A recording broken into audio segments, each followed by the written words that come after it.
Up today on the Speed of Culture podcast, we're thrilled to be joined by Hannah Dray, Chief Marketing Officer at Lagunitas Brewing Company. With a career that spans Heineken and Lagunitas, Hannah has led brands through some of the most significant shifts in consumer culture. From embracing nostalgia-driven branding to leading the charge in non-alcoholic and functional beverages, she's steering Lagunitas through a rapidly evolving market. Thanks so much for joining, Hannah. Thank you so much for having me. It's awesome to be on your podcast for the very first time. Absolutely. So we just had a funny kind of banter before we started recording because I didn't actually know how to pronounce the brand. I thought it was Lagunitas and it's Lagunitas.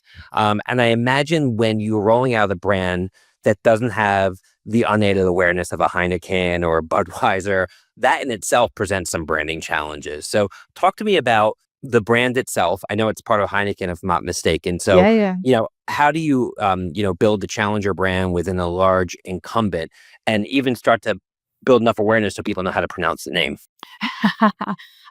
Certainly not an easy task to do at all. I think first and foremost, so Lagunitas is a craft beer brand. It was established here in Petaluma in 1993. So we've actually been around for over 30 years now. And to your point that you just mentioned, one of the biggest challenges over the last 2 years since I've been coming in on the brand is really around how do we reestablish this brand? Actually, during the time that it was first starting out, because of its challenger approach, because of its irreverent personality and going against the grain of what the norm of the beer industry was, it was able to shout above its weight and to really drive its awareness through a lot of kind of the differing behavior that it had. One of the things that we've been super focused on in the last year and a half or so is looking backwards and really thinking about, okay, what worked for us back then and how do we bring that back? So one of my biggest challenges as I look towards the future years is how do I get this brand back to growth? And we've really dug deep into what were those iconic elements that people loved about this brand and how do we bring that back? So really specifically, the bold IPA branding, when you see that in store, people instantly associate it with the Lagunitas brand. In the last year, we've brought that back onto our packaging and really executed across every single touch point and seeing consumers really gravitate towards it. And likewise with our little Sumpin brand, for example, with the iconic pin-up lady.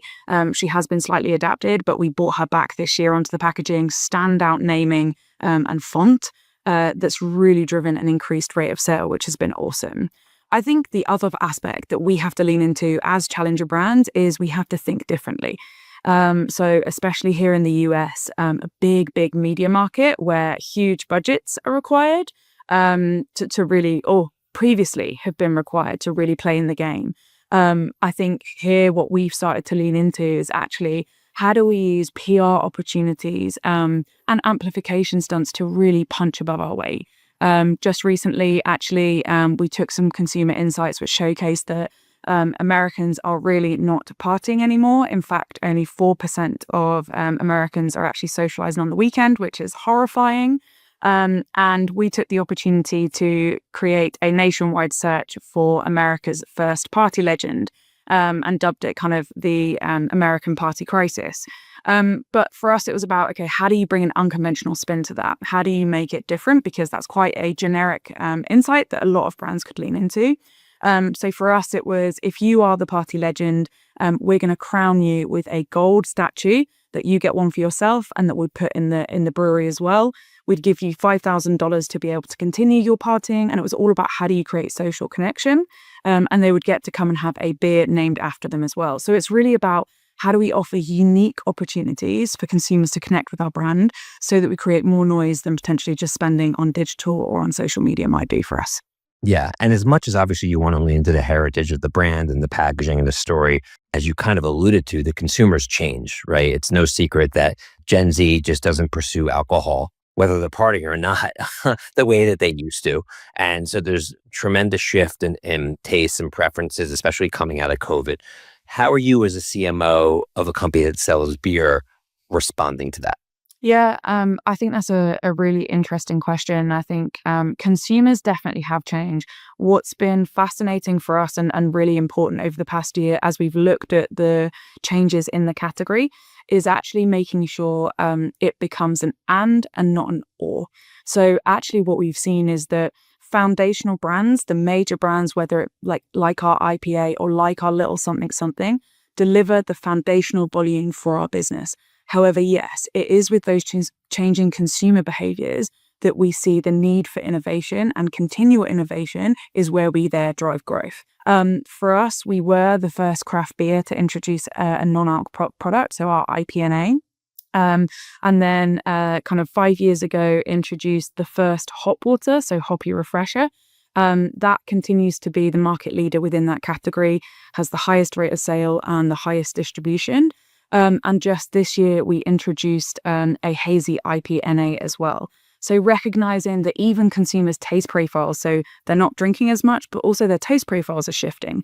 They're looking for something that is slightly more accessible, slightly fruitier, versus potentially that hoppy bitterness that we will have delivered or that we do deliver within the IPNA product. So we're making sure that we're offering them choice. And likewise with that hoppy refresher.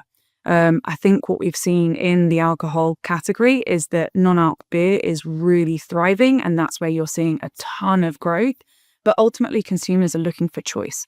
And so for us, the hoppy refresher, which is 0 calories, 0 carbs, and 0 alcohol, offers consumers an alternative taste profile, something different that they're still able to be part of those social occasions and deliver them. Curiously, Hannah, I mean, you talk about like only 4% of Americans went out to party, and now we're saying they're drinking less alcohol. And obviously, there's so many other stats that just about how people are pushing off marriage and this and that. And it seems that just like social media and the iPhone, and now probably AI as well, is just making people, maybe they feel so much more connected, but they're so much more insular. I mean, what do you think the implications of this are more broadly, just for like Gen Z as they age up? Because a lot of people think Gen Z still is like a young consumer, but this year, for the first time ever, the average age of a first-time mom in the US is Gen Z. Yep. So now this completely new framework is entering the household and household decision purchasing as well. Like, what are some of the longer term trends that you have your eye on with this demographic in ways that will continue to impact your brand? Yeah, so for me, health and wellness and like functional benefits are 100% where we need to be playing and where we need to focus our time. I think, just earlier this year, you saw PepsiCo buy the Poppy brand for $2 billion. That for me is just the start of where we see this trend moving. I think more and more you're seeing consumers, and not even just Gen Z, right? If you look at what's happening in the Midwest with like Delta 9, for example, that is a older millennial female consumer that is now able to shop and find buzz without the booze. Or look at GLP-1s, Hannah, and what that's Absolutely. doing to impact people's tastes. Yeah, and so I think for us, you mentioned this earlier, but moving with that trend is exceptionally important. If we choose not to move with that trend, we will get left behind. And I think for us, Lagunitas is a brand where innovation is in the heart of our DNA. And in fact, pioneering brewing, let's call it, has always been what we're about. And we're able to create incredible liquids. We're very fortunate to have 3 very talented innovation brewers here locally. And so for me, that is going to be super important as we look forward. How do we continue to expand without losing the DNA of the brand as well? So how do we maintain that relevance of being alcohol adjacent, but offering consumers more variety and allowing them to, as I say, still socialize, but in the way that they now want to socialize and being part of that occasion with them. And with the changing consumer and some of the behaviors that we've discussed, is there a shift in terms of on-premise versus off-premise consumption? And does that change the way that obviously, if someone's buying a beer at a bar or a nightclub, it's going to be packaged and merchandised differently than if they're getting it at Walmart, Yeah. right? Does that shift make you impact your product mix and your packaging and even the way that you storytell? Yeah, so I think launching products and being channel specific has been at the heart of kind of how we've been transitioning this business. I think very much so you see a heavier shift in terms of scale with the off-premise, particularly I think now with financial pressures starting to come in, consumers are able to get more bang for their buck. When it is in the off-premise, it's all about how does this look and what does this say about me? And that's where, the Lagunitas brand personality has been super important to bring back to the forefront of our new packaging and our new visual identity. We're fortunate and very objective about the fact that we have a product for everybody, no matter which occasion or which personality you're wanting to be. And so each and every single one of our products aims to really showcase our consumers' different personalities, no matter where they find themselves. And I think, where we've started to lean is we've got 3 very clear buckets within our portfolio. One that is very much around our core. It's very much for our our main consumers who've been with us all these years. We've then got products where we see higher alc and flavor really come into the forefront. I think if you think about those consumers that are shopping within convenience stores, they're looking for smaller scale pack formats. They're looking for bang for their buck. So you get that higher ABV, higher octane taste profile, very hoppy, really leading the way. And then you've got this non-alc space. In contrast, what I would say is in the on-premise, and we fundamentally believe that the on-premise is super important to our category. We particularly believe, as I mentioned, about social connection here about Lagunitas. It's about getting together with good friends, a good beer, and of course your dog. So for us, it's like, how can we move with the trend? People are looking for more sessionable products. They're looking for slightly easier drinking. And so this year we launched our Hazy IPA brand, which is a 5.5% juicier, slightly citrusy driven, coming from kind of the Nelson and Crush hops in the on-premise. And we have seen phenomenal performance of that. So for us, this was something that we deliberately chose to launch in the on-premise first. We knew that we're a brand that we're the number 1 craft beer brand within the on-premise. It's our heartland. It's where we kind of established ourselves. And so we really wanted to, again, look back at what had worked for us. How do we re-establish those consumer connections within real time and real moments and use that brand to start there? And we will look to transition that into the off-premise nationally in the right way. But first and foremost, it was all about how do we bring that to life in the on-premise, where consumers are likely to be wanting more than 1 or 2 beers, but still want something that is easier drinking. Yeah, it's interesting. It's an insight that I guess seems obvious when you think about it. I just haven't had the chance to think about it like you have, because this is what you do all day. But just the notion that when you're buying a beer at a bar or a nightclub, the optics matter, right? And if you're buying a beer at a store, a beer liquor store or a big box retailer, the optics of the packaging matter, but then the product almost has to, it has to deliver, because when you're home and you're consuming it, there are no optics. You're just with your family, and it has to taste. And I know taste matters, and that the product has to perform regardless. But the consumer journey is different, and the way that you think about what products might thrive in an on-premise versus off-premise environment is such an interesting nuance to your role, and something I really hadn't thought of. Yeah, and even to build on that, if you think about in the on-premise, the simplicity. I think one of the benefits we have been synonymous with the IPA category, and having established the IPA category is the bar call when anyone goes into a bar is, I'll have the IPA, or I'll have the hazy. So for us, when we were creating that brand, it was a no-brainer, and we have never expanded off of our flagship because it is the crown jewel. But for us, it was a no-brainer to make sure that this bar call was simple and very clear to consumers what they were getting. As you say, where we're on the shop shelf, we've potentially got a little bit more time with that shopper to have a bit more fun and be a bit more playful with the naming conventions. Yeah. So obviously, as a marketer, you have to get the brand and the product and the overall strategic pillars right. But then you obviously have to reach people in an increasingly crowded world and landscape. And you did mention the concept of storytelling, which is obviously of paramount importance right now to every marketer. How do you approach storytelling? How do you approach the ever-evolving world of social media and people consuming on their mobile devices and everything that AI is bringing to the market in terms of hyper-personalization, this new realm of expectations that we're undoubtedly going to be seeing from consumers? Yeah, great question. I think it's definitely challenging. For us, I think it's been super important to put the consumer at the heart of it. We really like to lean on what are consumers talking about, what are they saying to us, and how can we bring that into what we choose to execute. For example, and alongside kind of the Party Legends campaign that I was just talking to you about, we have seen numerous consumers really ask us, can you bring back brown sugar? Can you bring back brown sugar? Bring back sugar's original recipe. And so later this year, to consumers' delight and those fan favorites, they will be getting sugar coming to life in October through to the end of the year as a seasonal. But for us, it's all about how do we make sure that our real consumers are put at the heart of what we're doing. I think AI is super interesting, especially from a broader business perspective. I think there is a ton of opportunity from an efficiency, from a kind of supporting with, especially some of the more administrative aspects of our roles. I will say, though, for Lagunitas, as a brand that, again, really heroes those real connections and has authenticity at the heart of it, really encouraging consumers to be themselves, I think it is going to be exceptionally challenging for us to be able to leverage it from a creativity and storytelling perspective. Even companies that want to do it are finding it challenging right now. Yeah, exactly. In a way it differentiates. And for us, there's some super simple things like if you look on our social media platforms, more often than not, the majority of the people being showcased are my marketing department or our employees here.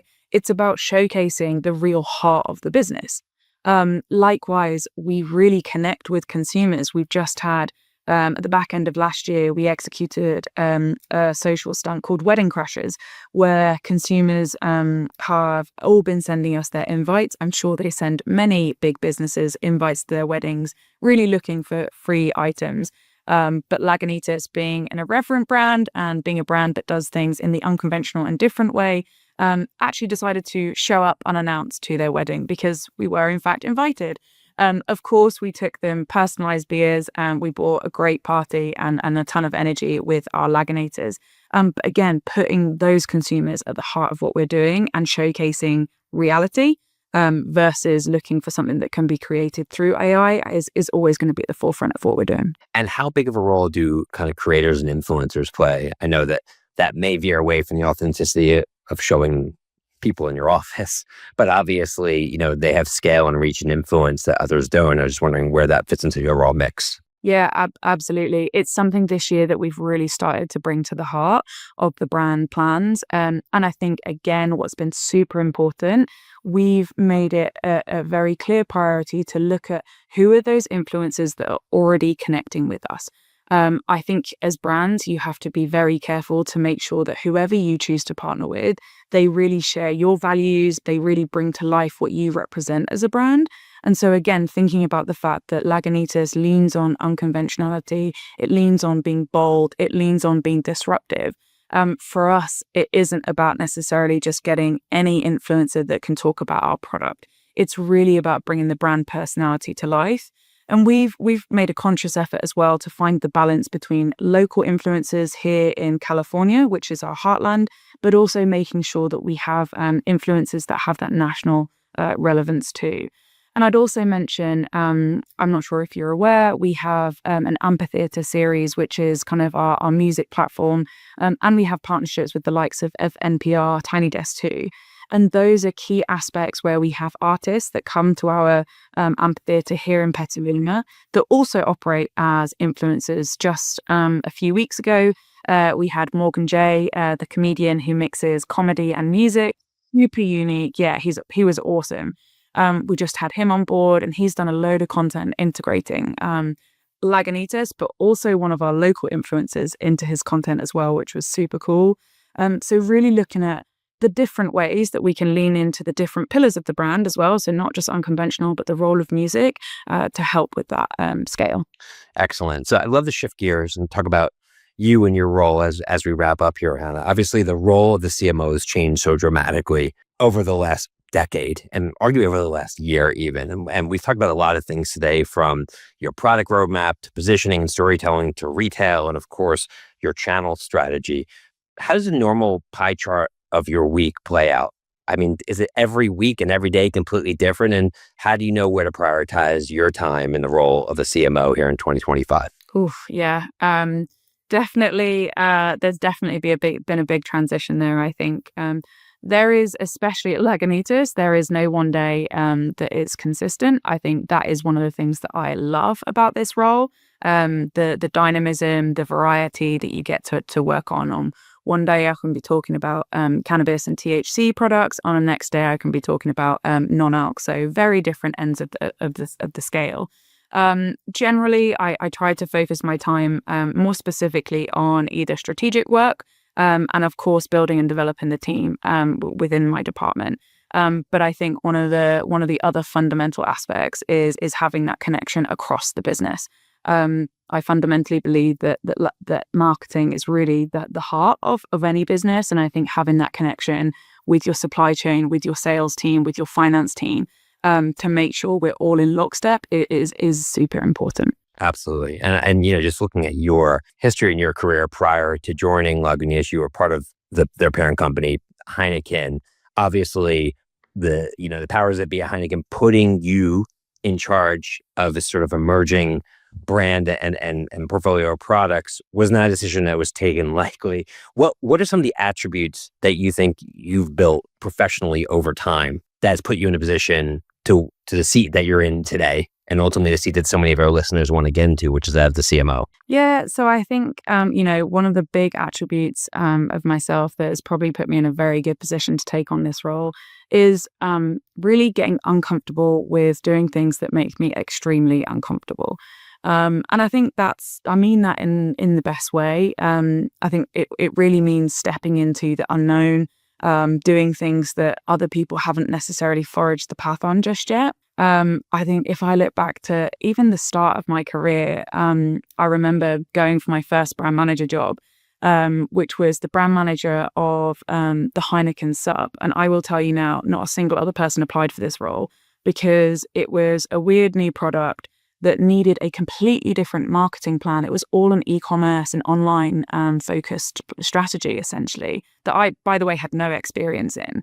And for me, it was like, well, this is new. I'm going to learn a ton more, and I'm super curious to see where this can take us. It's talking with completely different customers to what we'd be talking with on the kind of some of the other brands. And I think I've brought that spirit through everything that I've done and all the roles that I've taken. Just before coming to Lagunitas, I was working on the Dos Equis brand, where I introduced the first tequila-based product. I mean, just working with the CRT, integrating a spirits-based product into a beer business was all a huge learning curve. Yeah, what a shift. And something we had not done as a business, but I think having that courage to be able to step outside of your comfort zone, not be reckless, but think about, okay, how do I do this? And I think at times also drinking a little bit of the Kool-Aid and believing that, okay, I don't have all the answers, but I think we can figure. But nobody does, Hannah, right? And especially in a time when things are changing as rapidly as they are with your category and the consumer, arguably the biggest risk is not taking one, right? And staying in place. And, it seems like you're somebody who's willing to run into the fire when others aren't. And I think it's a good lesson for all the listeners is, things are going to change whether you like it or not, whether you think it's right or wrong. That's sort of the way the world goes, especially the business world in 2025. And if you're willing to dive in and admit that you don't know everything, but you're willing to learn, it's going to put you in a really top position in whatever organization you're trying to have influence at. Yeah, absolutely. I think I know you kind of have spoken with a few different guests, and a lot of them have always spoken about kind of the path not being linear in terms of their mantras. I think for me, definitely taking that leap and enjoying the ride. Again, sometimes difficult to do when you're in the thick of it, and kind of not being able to see a way out, but really just taking on those opportunities. It's not always the plan that you've written, but I think you are always learning even when you're not winning. And so for me, throughout my career, I have often looked back and kind of felt, okay, that may have not been the easiest path, but I have learned a ton in doing so. Yeah, and it always seems obvious in the rearview mirror, right? But it just you're never able to see that at the time, how it's likely to hold up. So we often ask our guests to wrap up the podcast if there's a saying or mantra that kind of encapsulates the professional journey to date. I just want to know what comes to mind for you. Yeah, so as I just mentioned, I think for me, it's all about taking that leap and enjoying the journey. I think I have not really left any opportunity unturned, or have never said no to an opportunity. I don't believe that should contradict your values. However, I never planned to live in California. I never planned to stay in the US for 8 years, and here we are. And my career continues to go from strength to strength. And I think alongside that, Ted Lasso has obviously become famous for his yellow sign that has believe on it. And I think, especially as a female in the industry and as somebody young in the industry as well, believing there are days you have to kind of just put on your big girl pants and go out there. And I think that is super important to anybody. Taking a risk and doing something that's uncomfortable is really about believing in yourself on those days that it may feel tough. Fantastic. I think it's fantastic advice, especially for women in business that want to kind of call their way to the CMO role as you have. So congrats on your success. And, thank you not only for telling me how to pronounce your brand, but also on how to navigate, an ever-changing consumer and industry. And I'll continue to root for you from afar. So thanks for joining today. Thank you for having me. Absolutely. On behalf of Suzy and Edward team, thanks again to Hannah Dray, Chief Marketing Officer at Lagunitas Brewing Company, for joining us today. Be sure to subscribe and review the Speed of Culture podcast on your favorite podcast platform. Until next time, see you everyone. Take care. The Speed of Culture is brought to you by Suzy as part of the Adweek Podcast Network and Acast Creator Network. You can listen and subscribe to all Adweek's podcasts by visiting adweek.com/podcasts. To find out more about Suzy, head to Suzy.com. And make sure to search for The Speed of Culture in Apple Podcasts, Spotify, or anywhere else podcasts are found.